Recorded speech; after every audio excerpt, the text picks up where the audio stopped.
Hey everyone, welcome to my Train and Learn Daily Challenge. Just an intro to the physical side of the challenge for the day. It's been about a 5-minute soft sand warm-up jog, and then we get into Navy SEAL burpees with 3 squats, followed by shuttle runs up and down a track, about a 100-metre track. A bit hilly, this sand track, as you can see a bit there, by the ocean, which is always nice if you're in it, but we're not going to jump in it, we're just going to run up and down the sand track. So 10 Navy SEAL burpees with triple squats at one end, 9 at the other end, 8, 7, 6 working down to 1. So it'll be 10 100-metre sand track runs in between the Navy SEAL burpees. I'll put the video on so you can see it. If you don't have a sand track or anything, trail or something like that, 100 metres on the road, a bit of a sprint in between, and then burpees at either end for the shuttles.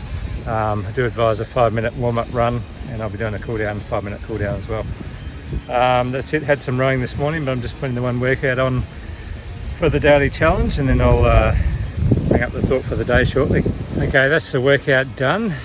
Still breathing, but should have mentioned the date, Tuesday 8th of March 2022.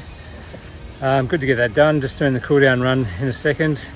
And before that, the thought for the day or lesson learned is about accountability and how it raises performance. So one example is just doing these daily challenges for myself. So it doesn't matter if anybody watches, joins in, doesn't watch, whatever.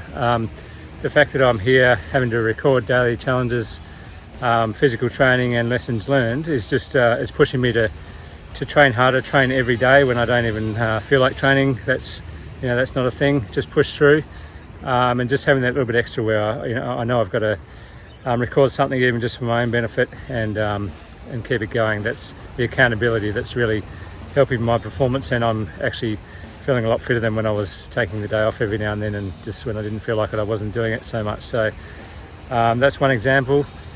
Another example, just any time I've ever coached someone or been coached by someone. So if I'm being coached by someone, training a new skill, whatever it is, say tactical response group, when I started training all sorts of skills and from scratch, running around with live fire weapons and all this stuff that builds up over time. Everything I was doing was I wanted to be the best I could at it, but 2, the accountability factor was that I wanted to show the people training me that I could do it.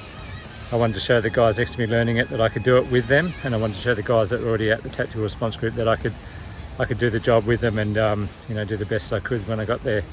So there was that accountability, and as years go on, I coached a lot of people, trained a lot of people in those skills and different skills and sports and things. I'm sure they probably feel the same thing when I'm teaching them new skills to show me that they can do it, but I feel the same, that I need to perform when I'm coaching them just as much. So I've got that accountability to perform. If I'm going to teach a new skill, I've got to know the skill. And if I'm going to demonstrate, I'm not going to stand back and talk about it and just tell them how it is. I'm going to show them how it all works, and I want to be good at it so that they can be good at it and they can respect what I'm telling them. So accountability works both ways, and it really does raise performance in different ways. So have a think about it. Maybe there's ways you can start using accountability yourself, or working with a mentor or just someone on the same level, and just check each other every now and then. That's the thought for the day. See you tomorrow.